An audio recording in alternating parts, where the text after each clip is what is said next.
কক্সবাজারে স্বাস্থ্য সহকারী সহ বিভিন্ন পদে নিয়োগ পরীক্ষাকে ঘিরে উঠেছে ভয়াবহ অনিয়ম ও দুর্নীতির অভিযোগ। গত শুক্রবার ২৬ ডিসেম্বর কক্সবাজার বিভিন্ন স্কুল ও কলেজে অনুষ্ঠিত হয় স্বাস্থ্য সহকারী সহ একাধিক পদের নিয়োগ পরীক্ষা। পরীক্ষায় অংশ না নিয়েও ফলাফল তালিকায় নাম আসার মতো চাঞ্চল্যকর তথ্য সামনে এসেছে, যা নিয়ে সামাজিক যোগাযোগ মাধ্যম ফেসবুকে বইছে সমালোচনার ঝড়। সেলিম খান নামের এক যুবক ফেসবুক স্ট্যাটাসে লিখেন, বাংলাবাজার শুরুতিয়া সিনিয়র ফাজিল মাদ্রাসার ৬ নম্বর কক্ষে ২৪ জন পরীক্ষার্থী অনুপস্থিত ছিলেন। এর মধ্যে রোল নম্বর ২৪৬১১৬০৮৩২৩ ধারী প্রার্থী অনুপস্থিত ছিলেন, অথচ আশ্চর্যজনকভাবেই চূড়ান্ত ফলাফলে তাকে উত্তীর্ণ দেখানো হয়েছে। ক্ষোভ প্রকাশ করে মাহমুদুল হাসান নামের আরেক পরীক্ষার্থী ফেসবুক স্ট্যাটাসে লিখেন, তার সামনের সারির পরীক্ষার্থী অনুপস্থিত থাকলেও ফলাফলে তার নাম এসেছে, অথচ নিজের পরীক্ষা ভালো হওয়া সত্ত্বেও অনুত্তীর্ণ হয়েছেন তিনি। চাকরি প্রত্যাশীদের প্রশ্ন, পরীক্ষায় অংশ না নিয়ে কিভাবে উত্তীর্ণ হতে পারে?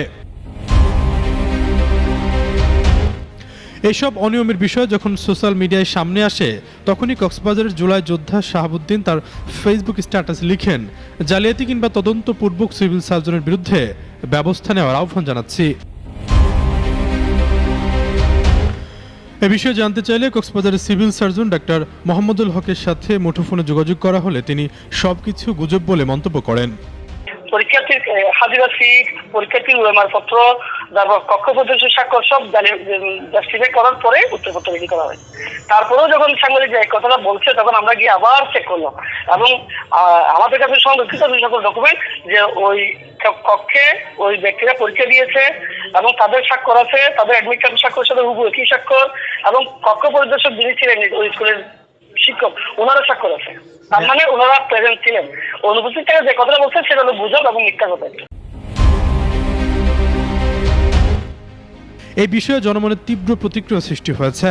চাকরি প্রত্যাশীরা এই ঘটনার সুষ্ঠু তদন্ত, ফলাফল পূর্ণ যাচাই এবং অবৈধভাবে উত্তীর্ণদের ফলাফল বাতিলের দাবি জানিয়েছেন। একটি সরকার নিয়োগ পরীক্ষা এমন গুরুতর অনিয়ম সাধারণ মেধাবী শিক্ষার্থীদের স্বপ্নকে ধূলিসাৎ করে দিচ্ছে। কর্তৃপক্ষ কি এর কোনো সদুত্তর দেবেন, নাকি অনিয়মই হয়ে থাকবে নিয়ম?